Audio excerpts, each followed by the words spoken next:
are talking The Curse of Hobbes House. This one is directed and co-written by Julianne Block. Now, this is a low-budget British horror movie, and it focuses on two estranged sisters as they are brought together for a will reading for their recently passed away aunt, who lives in this kind of manor house and has called her remaining relatives for this will reading, along with the local kind of groundskeeper that was hired for this particular house. One of the sisters has a boyfriend who she also brings, and we have the solicitor itself. Now, we learn in a very convoluted and extended manner that there is a curse upon this house, which has some needless backstory, I will say, that is in this extended intro. But nonetheless, there is a curse on this house, which essentially you'll learn more about as the film progresses. But ultimately, it kind of curses anyone within this family to ultimately be tied to this particular house, and anyone who dies at the property to ultimately turn into the undead. Now, as you'd expect, the undead do rise and they attack the inhabitants of this kind of will reading. What will happen? You'll have to watch the movie to find out. So I found this movie interesting in the fact that I think it's very much a mishmash of tones. Now, I've reviewed a lot of kind of low-budget British indie kind of horror movies, and they start off with all this very kind of similar manner in this old manor house, and it's kind of a slow burn. We're introduced to the characters, we learn about the curse, and it feels like you're kind of going to get a classic English ghost story. And I was always almost surprised, to be honest with you, when it turned out to be fast-running zombies with glowing eyes. And I feel the influences here are either intentional or unintentional, reminded me of a lot of kind of classic horror movies. The ones in particular, I would say it would be Burial Ground, because the story feels kind of similar to that, in the fact that we have this curse and the zombies it's kind of attacking this kind of like stately manor and things like that. I mean, Burial Ground, which has many names, but we'll just call it Burial Ground, has always been accused of being somewhat of a kind of a Fulci rip-off, but this is a rip-off of that to a certain degree. Although the tone is a little different here, it doesn't quite have that sinister tone, which I do think Burial Ground actually does have, and I enjoy it because of that. This has more a kind of certainly a low-budget kind of modern feel to it, and somewhat cheesy. This movie's never really scary, though. But there are other influences here. You feel like these kind of zombies, they almost seem like more zombie demon hybrids akin to the kind of the Evil Dead series, and maybe with a little sprinkling of demons as well. So you have kind of like a lot of, I feel, influences. Maybe that was kind of done by accident, maybe on purpose. I can't, who knows. But nonetheless, they are there. But I kind of quite like this unexpected tone to a certain degree, and it kind of mixes all these kind of elements in with it. So the actual zombies, if we will just call them zombies, they have these got these glowing kind of blue eyes, which I have to say I actually did think were quite effective and kind of made them seem somewhat kind of ethereal. And there's some fun scenes here. For example, there's one where they have to try and ultimately get a zombie to start this car because it's got a biometric lock, and it's to do with this particular person. And I thought that was kind of a fun and quite inventive sequence here.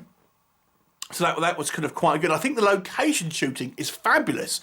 This particular house that they've shot in looks great, and is a perfect kind of backdrop for a spooky kind of English horror film. I kind of think it would have maybe benefited from being more of a ghost story. I don't really know if the zombies really felt all that threatening.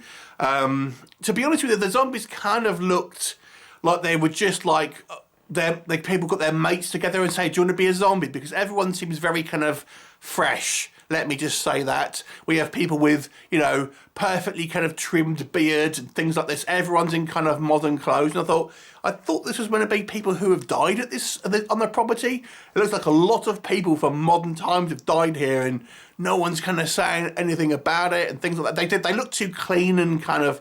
It would have been better to maybe go for that Fulci kind of ancient zombie look. I think would have benefited, and the kind of the slower paced ones as well. I think they.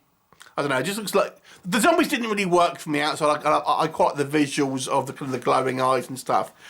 The characters are quite well defined, I'll say that. I liked our kind of sisters to a degree. I like the fact that one wasn't clearly the protagonist. They actually did have a certain amount of kind of status quo between them. And we have a kind of a human bad guy who I think they go too far in making him despicable. It's just like a cartoon character at the end of the day.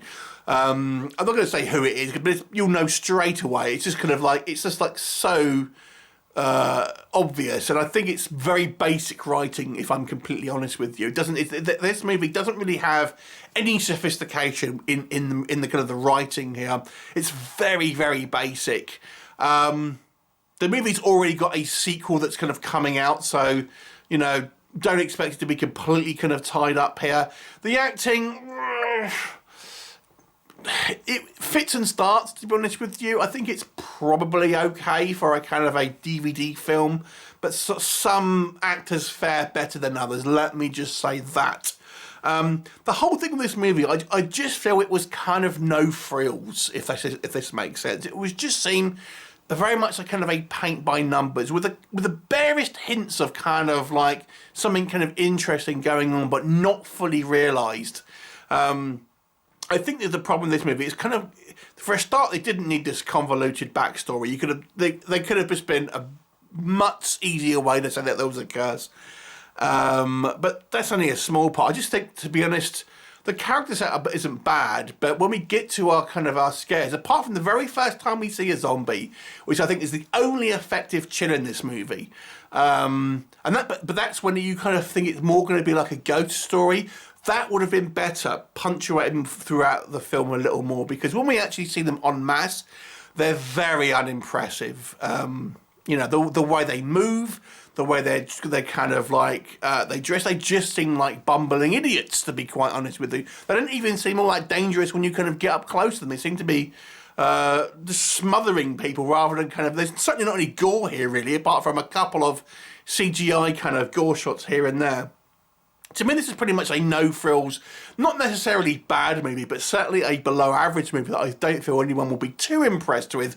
But certainly, you know, it's not going to kind of make you launch your DVD player across the room. I'll give it a 4 out of 10. You know, I think there could be more done with this, to be honest. We'll see what the sequel brings. But not particularly impressive, although not terrible, I would say. 4 out of 10. Have you seen it? What did you think of it? Leave me a comment and I'll look forward to seeing you next time. Bye for now.